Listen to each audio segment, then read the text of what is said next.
ஒரு ஆற்றின் கரையில் 2 பெரிய ஆலமரங்கள் இருந்தது. அந்த வழியாக வந்த சிட்டுக்குருவி ஒன்று மழைக்காலம் துவங்க இருப்பதால் நானும் எனது குஞ்சுகளும் வசிப்பதற்காக கூடு கட்ட வேண்டும், அதற்கு நீங்கள் இடம் தருவீர்களா என்று அந்த மரத்திடம் கேட்கிறது. ஆனால் முதலில் இருந்த ஆலமரம் குருவிகளுக்கு இடம் தர முடியாது என்று சொல்லி அந்த குருவிகளை அடித்து துரத்துகிறது. அதே சமயம் இரண்டாவதாக இருந்த ஆலமரமோ அந்த குருவிகள் கூடு கட்டிக் கொள்வதற்கு முழு சம்மதம் தெரிவிக்கிறது. இதனால் மகிழ்ச்சி அடைந்த அந்த சிட்டுக்குருவி அந்த மரத்திலேயே கூடு கட்டி தனது குஞ்சுகளுடன் வசிக்க ஆரம்பிக்கிறது.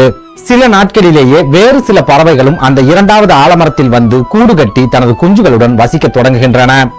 ஆனால் அந்த முதல் ஆலமரமோ எந்த பறவைக்கும் தன்னிடம் இடம் கொடுக்காமல் தனியாகவே இருந்து வருகிறது. இந்த சூழலில் ஒரு நாள் மிகப்பெரிய புயல் மழை வந்து அந்த ஆற்றில் வெள்ளப்பெருக்கு ஏற்படுகிறது. இதனால் அந்த மரத்தில் தங்கியிருக்கும் குருவிகள் மரம் தண்ணீரில் அடித்து செல்லப்பட்டு விடுமோ என்ற பயத்துடனேயே வாழ்ந்து வருகின்றன. ஆனால் குருவிகள் பயந்தது போல் குருவிகள் தங்கியிருக்கும் மரம் தண்ணீரில் அடித்து செல்லப்படவில்லை. அதற்கு பதிலாக குருவிகளுக்கு தங்குவதற்கு இடம் கொடுக்க மாட்டேன் என்று சொன்ன அந்த முதல் ஆலமரம் தண்ணீரில் அடித்து செல்லப்படுகிறது.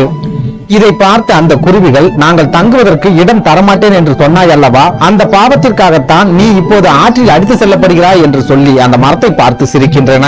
அப்போது தண்ணீரில் அடித்து செல்லப்படும் அந்த ஆலமரம் குருவிகளை பார்த்து, குருவிகளே, நான் பல ஆண்டுகளுக்கு முன்பே என்னுடைய பலத்தை முழுமையாக இழந்து விட்டேன். ஆகையால் இந்த மழைக்கு நான் தாங்க மாட்டேன், தண்ணீரில் அடித்து செல்லப்படுவேன் என்பது எனக்கே தெரியும். அதனால்தான் நீயும் உன் குழந்தைகளும் வசிப்பதற்கு நான் இடம் தரமாட்டேன் என்று சொன்னேன். ஒருவேளை நான் இடம் கொடுத்திருந்தால் என்னுடன் சேர்ந்து நீங்களும் அழிந்து போயிருப்பீர்கள்.